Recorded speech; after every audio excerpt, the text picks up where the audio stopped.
Welcome back to r/Neighbors from Hell, where people share stories about their crazy neighbors. And if you are new to my channel, please don't forget to subscribe to join our amazing community. And without any further ado, let's dive right into the stories. And guys, today we will continue with the Crazy Neighbor from Hell saga that we started yesterday. So in case you haven't seen yesterday's video, I would suggest to watch that one first. Anyway, the first story is titled Crazy Neighbor from Hell Tales from Sleepy Valley. As promised, while we are waiting for the pre-trial hearing results coming May 1st to see what the outcome is on the upcoming trial for Crazy Neighbor from Hell and his animal trespass 9 horses trial. So in the meantime, here is some stories about Crazy Neighbor from Hell, aka the troll at the bottom of the valley. Story number 1, CNFH and shooting guns after dark. CNFH, short for Crazy Neighbor from Hell, is one of those people that seeks attention. Doesn't matter if it is good attention or bad attention, he just needs it. So if a few weeks go by and there's no interaction with neighbors, bad, or police, bad, he has to go and show his ass and do something to get that badly needed attention. This time it was with the good neighbors across the valley. It is about 7 PM, they are having a cookout with their in-laws and kids. It is October, so it is starting to get dark. Suddenly they hear gunfire, a lot of it. It goes away for a little while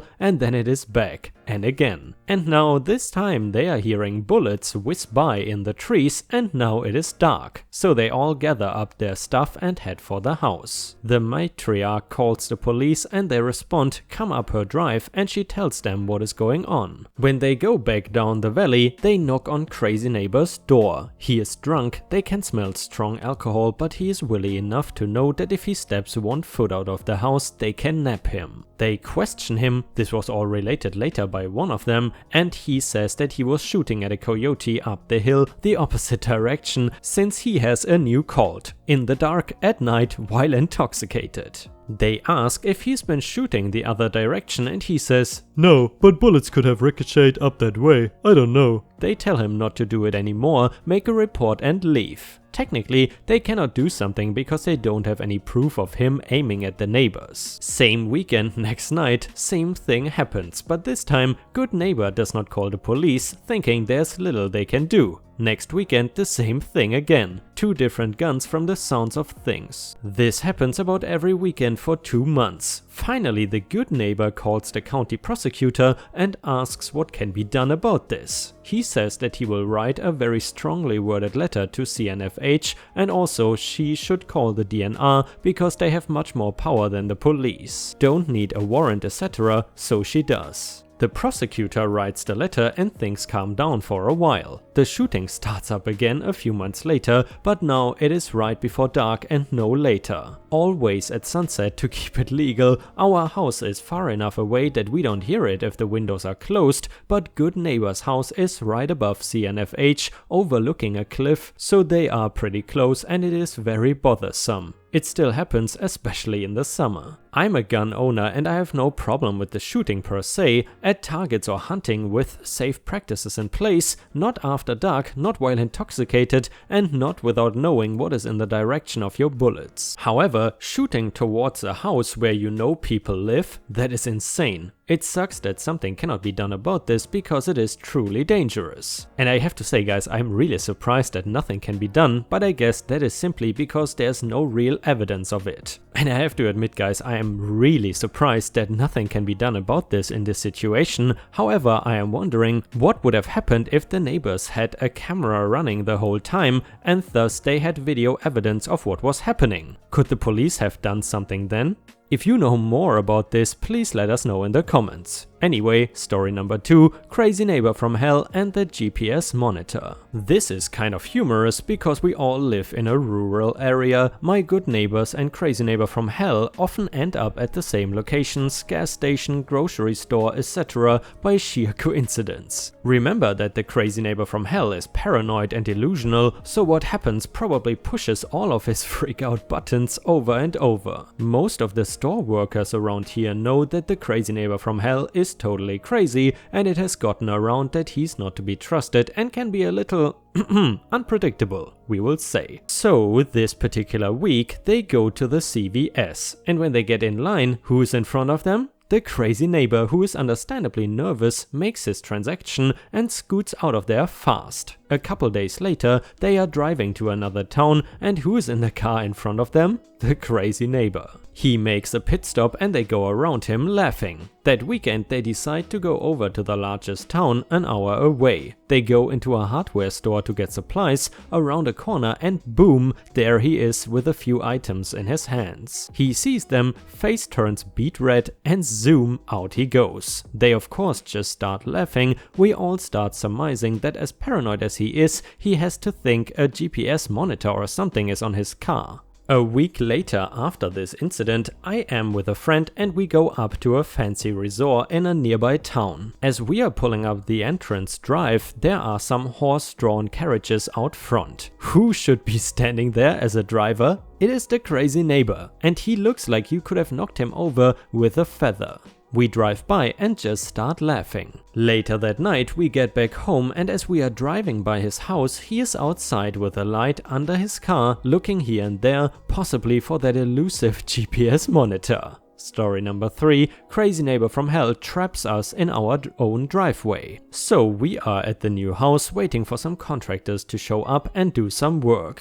I get a call from the main guy and he says he cannot get up our driveway hill because there is a truck in the way. We walk down and sure enough, crazy neighbor's truck is parked in the middle of the driveway right by the wires of a phone pole on one of the sides and big boulders on the other. Cannot get around it, no way, so they leave and we start to try and figure out what to do. Of course, the crazy neighbor is not home. We call the police. They tell us that technically they cannot do anything because it is all private land and we would have to take him to court. Obviously, that doesn't solve the problem for that day, so I called every single towing place in the county and finally get one to agree to towing it out of the way. But it will be a couple hours, they say. Meanwhile, I call the prosecutor and tell them what is happening. He tells me get in the truck and see if there's a key. If so, move the vehicle out of the way. He says he won't press any charges if the crazy neighbor tries to complain about us. He knows the story about this crazy neighbor being the nuisance that he is, so he is giving us a pass. Stop and think about this. If one of us had a heart attack or injury, how would the ambulance get us? What about fire trucks? Really, any emergency, they would not be able to get to us or we could not get to a hospital. We go back down and sure enough, thankfully, the keys are in the ignition.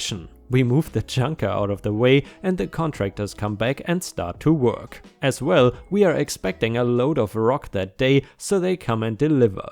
After everyone leaves, and because we don't live here yet and don't want repercussions, we move it back so we don't look like liars to the towing company. Then the tow truck comes and moves it out of the way again. By this time, crazy neighbor from hell comes home and the tow truck guy calls me later and says his excuse was, "I didn't know anyone was up there." He also adds that crazy neighbor's horse farm is a miserable pile of crap and he should not own horses. The bottom line is this: the shared drive is not supposed to be blocked by anything ever, so the lying crazy neighbor strikes again. So far, this has not happened again, and because we live here now, I doubt it will. But you never know with crazy neighbor from hell. He thinks he's being a good boy because his pre-trial conference is coming soon. I am sure once that is all over, he will be back at his old tricks again. And ripe stars may be one thing that you can explain to me because most of my audience is from the United States. The OP mentioned because this happened on private property, the police cannot do anything. But I don't really get why the police cannot come there just because it is private property. Does that mean if you killed someone on private property, the police is not allowed to interfere or something?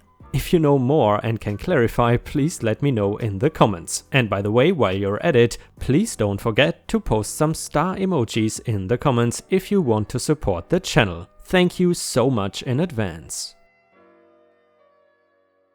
And the next part of the saga is titled Crazy Neighbor from Hell's Latest Escapades. It is a 2-for-1. Well, things had been too quiet, and that is when we know something is about to happen. When you are dealing with a crazy man-child who is into attention-seeking behavior, ASB, doesn't matter if it is good attention or bad attention, as long as it is attention. So my partner goes to work early, about 5:30 AM, on the road, calls me to let the police know that there is a horse out again. For those not familiar, this is an ongoing thing, horses getting out over the course of the last 6 years. The prosecutor told us to call the police for every single incident, so that is what we do. So, like clockwork, I call the police, got a very snotty gal on the line. There are 3 dispatch workers, one I will call Snotty, the second one is fairly nice and knowledgeable, and the third is an older girl who is very nice, like an old aunt. Well, Snotty said she would call CNFH and let him know. I said, no, you need to send an officer. That is what the prosecutor told us to do because he's got a trial for his offense coming up. She snapped back and said, fine, I will send an officer, and hung up. Not the first time she is hung up on me, there's some speculation that she is a friend of CNFH. So it is about 35 degrees, and what don't I love more than going out in the cold from bed at 5:30 AM. I get dressed and walk to the gate to lock it and wait. About a minute later, one of CNFH's horses runs right by me like the wind, close enough that the tail hair hit my head. It is dark, so I didn't even see it coming. So I got behind the gate and waited some more, watching this crazy horse of his run around acting nuts because it knows that it is not supposed to be out loose. About 10 minutes go by and police dispatch calls me. It is the nice older woman who lets me know that there's an officer coming from a town about 15 minutes away. I ask if the last dispatch girl had called CNFH and she says, no, I watched her on that call because I'm next in line on dispatch, and she got off the phone with you and then left. Wow, awesome. Why? Because CNFH's favorite trick is to run up the hill and put the horse away as fast as possible before the police get here, which makes us look like liars. Our response is to take pictures as soon as we see the horse out to have proof for the officers when they arrive, but this time it worked out perfectly. Officer arrives, and just as he crests the hill, the horse runs by wildly right in front of his headlights. Perfect. So he pulls up to me and says that crazy neighbor has been alerted and will be up to put it back. Good enough for me, I go back to the house. Later that day, I called the sheriff because I want to clear up something. One officer told us that if he saw the horse out, he would give crazy neighbor a ticket. But the officer that showed up only said he would write out a report. Sheriff told me that all of the reports count as an additional offense which will come up at the trial, and he can be charged with all or part of them and pay a fine for all or part of them at the judge's discretion. Good to know. He also tells me to make sure and call every single time, and that he wished our county had an animal control division, small county not much funds, because they could do a whole lot more about this. Well, we have been through all this before, and we know that crazy neighbor's favorite game to play is tit for tat, so I know he's going to do something, I just don't know what. That day I had a friend coming to stay with us the weekend, so the next day we get out at noon to go get some groceries, and when we get back, crazy neighbor has pulled his truck and trailer across the road at the top of the hill. The little prick had to really work it hard to get it just in the right place. The trailer's back wheels were in the ditch on one side and the nose of the truck was in between the guide wires of a phone pole on the other. It's a narrow lane right there, so there's zero way to get around. Exactly like the last time he did this, it is a totally deliberate trick to block our way, not a temporary way to park things for just a moment. His other car is home, so I know he is around somewhere. Well, here he comes. Up the hill as I am giving him a death stare, he gets in and pulls the truck down the hill on one side, because there's no way we are going to go back down that steep incline, and we go on up and get to my gate. His little way of showing us he has some kind of control over things. Now the bad news is that I was so pissed off that I forgot to take a picture of this. But I do have the friend as a witness, so if it comes up, she can corroborate. Since then everything has been quiet at crazy neighbor's place, no vehicles have moved and no lights have been on. Our group has been speculating on what the deal is, but time will tell. The pre-trial hearing is coming up soon. Maybe the pressure is getting to Crazy Neighbor, since there is an additional charge of animal trespass just added. Stay tuned for more adventures, it is never ending. And I have to say guys, this dude, the neighbor, is definitely a piece of work. But then again, personally, I have to admit I really enjoy this saga so far, but I do feel kind of bad for OP for having to deal with such a crazy person for such a long time. That must definitely take a toll on your mental health, and personally I probably wouldn't be comfortable in my own home anymore if I knew that such a crazy neighbor would live near me.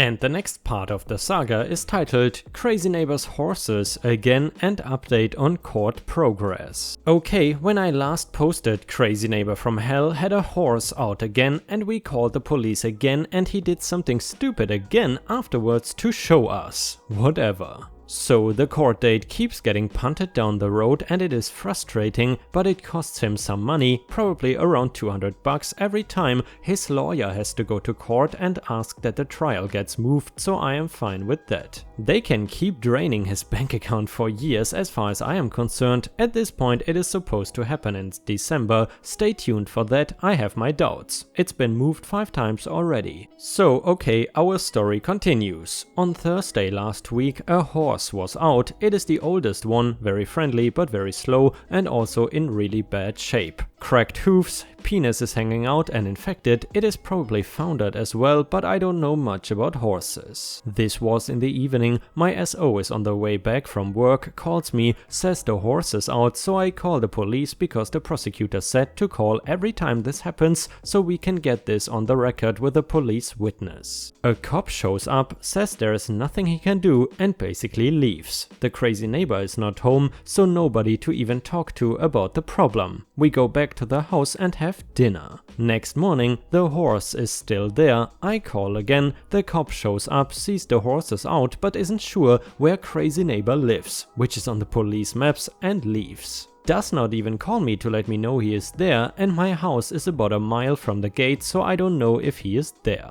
That evening the horse is still there. I call them again, same thing, cop shows up, nothing is done. Next morning, Saturday, the horse is sleeping in front of our gate but not blocking us, so we call, go to the store and let them deal with it. Finally the horse is gone when we come home. That is 24 hours or more that the horse had no water source, which is dangerous for horses. And yes, I am calling the prosecutor on Monday. This crap is getting tiresome, literally and figuratively. Tons of holes in the grass, piles of horse poo all over the grass and the road. Crazy neighbor is not really good about cleaning it up, as in he just leaves it. I would love to take a bucket of it and leave it on his front porch, but I have not gotten down to that level yet. Seems like he is allowed to just pile up incidents with zero recourse, not even a ticket or a fine. Frustrating as hell. And guys, if you had an awful neighbor who is so out there like this guy, what would you have done in this situation? Do you have any good ideas or advice? Let us know in the comments. And the last update for today is titled Crazy Neighbor from Hell and the Pre-Trial Hearing. So, if you have been following along, for years we have been battling a crazy neighbor from hell because he cannot properly keep his horses corralled. To date, there have been over 20 calls to the police to have them show up and put the horse away, have words with crazy neighbor, and each time he says we have let them out. Yeah right, because I enjoy cleaning up horse manure so I can mow the lawn by my gate. In the last few weeks there have been numerous calls, which is odd because CNFH's trial is coming up and you would think he would be a good boy and keep those horses in. But nope, after all, he is the crazy neighbor, right? So, last police call, cop shows up, and before I could get down to the gate, crazy neighbor is at the top of the hill already talking to the cop, and they are by his electrical board on the back of his barn. They finish up their discussion and the cop comes over to me by his SUV. The first thing out of his mouth is, Crazy neighbor says that you guys are letting his horses out and turning off the power to his electrical fence. Here we go again. Well, first of all, no. And second, his fence won't stay electrified because there are so many weeds and trees growing up into his fence line that it trips the breakers when he turns it on. You cannot keep an electrical fence going with that situation, but I digress. The cop says, "I want you to look me right in the eye and tell me that you are not doing this." Well, I just love being treated like a truant 9-year-old, but I did what he wanted, however insulting it was. No, I have no reason to do that. And look around, see all this horse crap? Do you think he's going to clean this up so I can mow? Nope, I have to do it, so there's zero logic to what he is saying. I really want those horses to be kept in a fence. I don't enjoy coming out here again and again to deal with crazy neighbor and the police over and over. I think after I explained how electricity works to this cop, he got the point and realized that crazy neighbor was a total liar and trying to gain sympathy. We had a bit more discussion about crazy neighbor and how many calls there were, and the cop had no idea he had a court case coming up. I explained that the prosecutor is the reason cops kept coming out because I was told to call every time to help build a case. Okay, that is last week. Yesterday was the trial hearing. That is the last chance the court gives you to take a plea deal and get it over with. Well, if you have been playing along, folks, you probably already know what crazy neighbor did. He rejected it and wants a trial to prove his innocence. Against overwhelming evidence, photos, video, police testimony, etc. It is just so stupid. But hey, it means he is spending more and more money on a lawyer, and trials are expensive, and it is all going to cost him even in the unlikely event they find him innocent of all charges. So the prosecutor emails me to make sure I still have all the evidence and asks about witnesses, etc. and we are going to trial in December. I will be called in for a deposition by crazy neighbor's lawyer at some point. I cannot wait for that. So stay tuned for more exciting adventures in legal land with crazy neighbor. Bonus feature, I took several pics while crazy neighbor was in court of the emaciated horses and their infected body parts and sent them to the State Animal Welfare Board. Hopefully it will have some impact. I also had a friend who owns horses send them to a horse advocate in hopes that she can do something as well. I just cannot stand by any longer and watch these poor animals suffer under the crazy neighbor's neglect. It is horrible to see this daily. And guys, I'm really curious, or maybe I just haven't understood that part, but why does the neighbor have so many horses? Where I am from, having and keeping horses is quite expensive, so if this guy is not even serious about keeping horses, how can he afford those? Anyway, I really feel bad for the animals in this story, and I hope this will be settled soon. And guys, unfortunately, we have already reached the end of the video. I hope you enjoyed today's stories, and if you haven't already, please also go to patreon.com/ripeyoutube, where I upload exclusive Reddit videos starting at just $3 a month. This is a great way to support me in case you are interested, and the chance for me to become independent from YouTube revenue. Thank you so much for watching. Please don't forget to subscribe and like the video, and I hope to see you again tomorrow.